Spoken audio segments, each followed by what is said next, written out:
What's going on, y'all? I'm back with another quick volume of Welcome to the Franchise here. I'm just here to tap in a little bit more with the NFL, some draft scenarios that have been going on out there that you've been hearing in some recent stories, and, hearing about a couple receivers, not a couple, one receiver that's making a trade request. Not surprised about it. And then I just want to tap a little bit into, how it might be shaping out in the top 10 with the NFL draft right now. So with that being said, let me just get straight into it.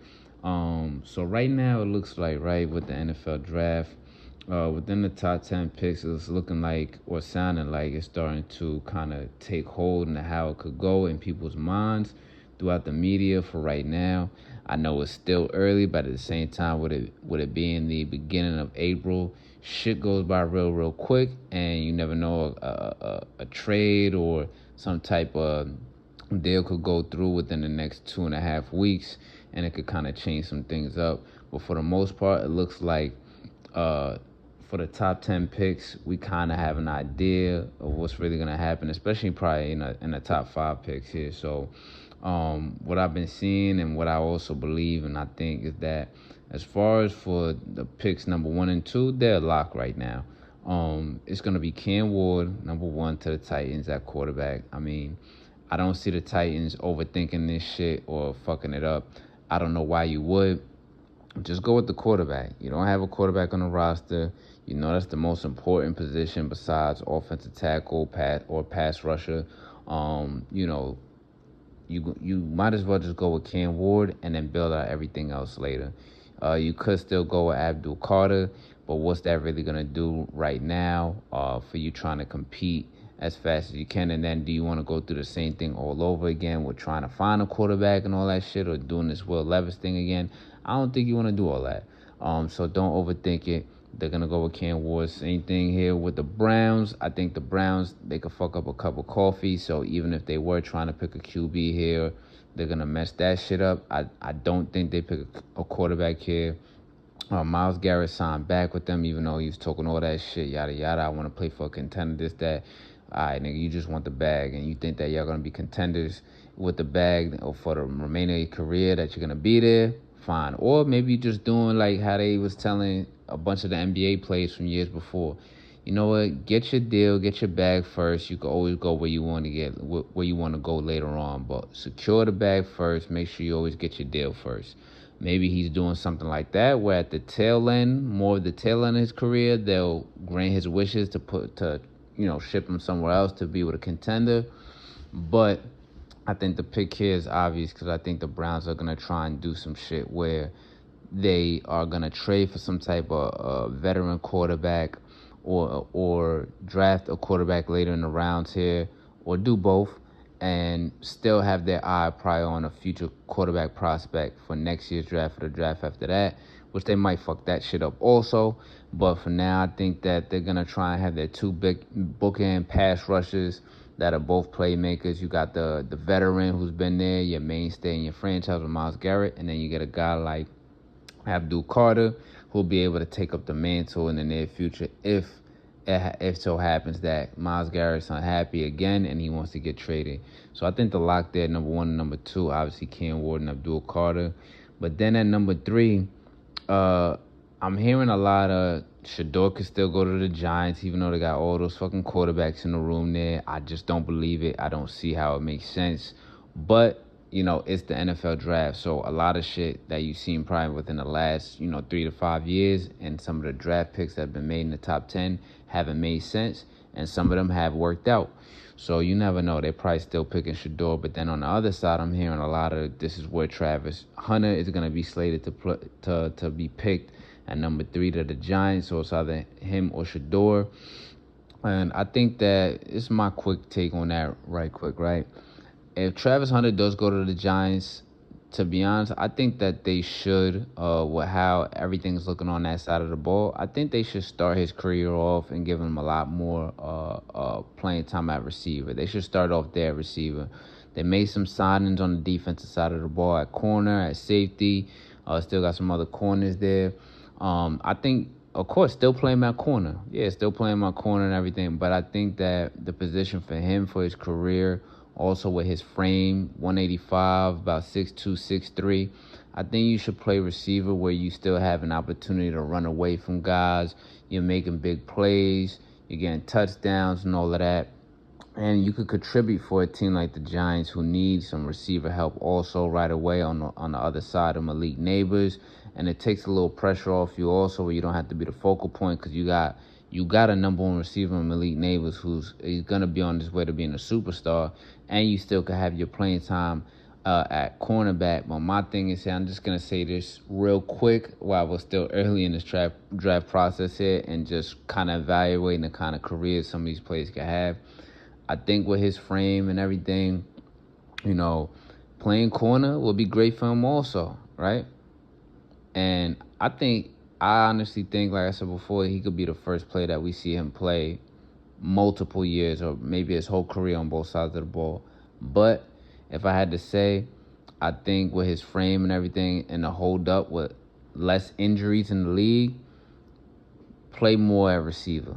Play more at receiver there and make more of an impact there because in the NFL, these guys are going to be bigger. They're going to be faster than in college. So unless he's going to be like a cover corner who's really just worried about making sure he's playing his zone, making sure he's staying on his man and making a play on the ball or catching the ball, which I think that's how his game is going to translate and should, and running back pick sixes or whatever, I don't want to see him, hey, you got to take on that running back, you got to take on the offensive lineman to get out the way and take on these tackles, and then the injuries start piling up there, and then it slows him down to play both sides of the ball. That's just my little thought and my little philosophy there with that. But yes, it's sounding like it's either Travis Hunter or Shedeur at number 3. Then at number 4 for the Patriots, it looks like they don't get a chance to get their guy Travis Hunter or get their guy Abdul Carter there. But it's not bad if you end up with Will Campbell at number 4, who'll be able to play offensive tackle or maybe interior lineman or however you want to put him there, but to protect for your franchise quarterback. I don't think that would be a bad pick for them or a bad look right there. So him going to number 4 to the Patriots would be good for them, even though I'm pretty sure the Patriots and how Vrabel is thinking, maybe his mindset, he wants Travis Hunter or Abdul Carter if they're there. But Will Campbell wouldn't be bad either. And then number 5, I think that it should be Will Johnson going to the Jags, as they definitely need some defensive back and corner help there. Even though they got a couple young guys at corner that can play, but you still want someone there. Most of the places are showing Mason Graham's going to go there, where they also need some beefing up front as well to start stopping the run on defense. They got some work to do on the defensive side of the ball. But so it seems like that's most likely what is going to happen, Mason Graham going to the Jags. But honestly, I think in this slot here, if they end up picking a corner, which is what they should do, this is where Graham might drop. And he might drop into a better situation for his career and a better situation for whatever team picks him. Because honestly, with previous volumes I spoke about how I feel about picking a defensive tackle in the top 5 or even in the top 10, I just don't think that you need to do that. If you're picking it, even if they may be a really great defensive tackle, unless they're generational out of this freaking world, and those don't come by all the time. But you could still find a really good defensive tackle for your franchise that's going to make a difference in playoff runs in any round, to be honest, or even undrafted free agent. Even the one of the most generational ones I've seen in my lifetime, Aaron Donald, I think he was picked number 12. But back to the main point, it looks like Mason Graham, everyone's saying he's going to be slotted in there at number 5. I think they should fuck around and take Will Johnson at number 5, the Jags there, to toughen up their defensive backfield. And then after that, it's crazy because this Ashton Jeanty being in the top 10, this story's picking up a lot of momentum and a lot of steam here. So a lot of people talking about Ashton Jeanty could go number 6 to the Raiders. He probably could go that high. I don't think so. I don't think he's gonna go that high, especially if how I said these first 5 picks go. I think number 6 right there, that's where Shedeur is gonna be slotted in. I think that could still happen. If that's how those first 4 to 5 picks go, I think Shedeur is still going to be a perfect fit right there going to the Las Vegas Raiders. If not, okay, Jeanty goes to the Raiders. Jeanty goes to the Raiders and everything. And then after that, number 7, I seen a couple little, mock drafts or stories here and there that Shedeur Sanders at the Jets, number 7, wouldn't be a bad look, but I honestly wouldn't want to see that for him neither, as we know how it goes with most Jets quarterbacks that go there and shit. If the career starts off all fucked up every single time, so I wouldn't want to see that for him either, on top of him not going to the Browns. And I just don't believe that the Jets are going to go in that direction at that pick if Shedeur was still there. Now I'm seeing a whole lot more as far as that number 7 slot there for the Jets. I'm seeing this dude, Amon Membu, the offensive tackle out of Missouri. Seeing a lot more of that. If it's not him, it's Tyler Warren, the tight end out of Penn State, going to the Jets there at number 7. I'm iffy on both of those picks there for them. I don't think taking a tight end at number 7 when you got other places to fill and you don't really have your secured franchise quarterback there. I don't think picking a tight end number 7 overall is where you need to, make that pick there. You could do that in the 2nd, 3rd, 4th, or 5th round and probably find someone serviceable or good that might be a gem at that position. Membu, I didn't really hear a lot about him leading into the draft or during the season at Missouri, so that makes me a little bit skeptical. I understand he had a great combine, all this shit and everything, but I did see a little bit of some things that against big competition, he had a hard time there.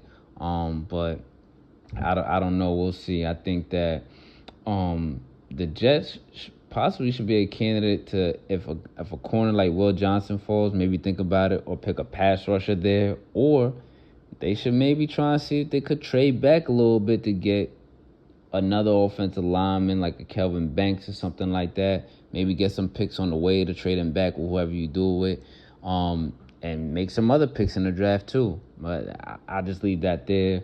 And then you have number 8. A lot of people got Carolina going defense here, but I'm seeing one. I'm gonna go with the one I like here, which with Tep McMillan. I think him at receiver with Leggett and with Bryce Young there, I think that's the smart play for them. They should just do that, even though you got this story now about him saying he don't really watch football like that. He don't like watching football like that. He don't like watching film. Yeah, that's not a good look. It don't sound good. But I'm pretty sure, not that they said it out loud, but I'm pretty sure there's a good percentage of players in the league that football is not their favorite sport or was their first sport, or they don't even watch football besides not playing or doing it as their job. It's probably like a good 40% of them, and they're still successful, very successful, or just good, or just really good at the sport, and they're still producing.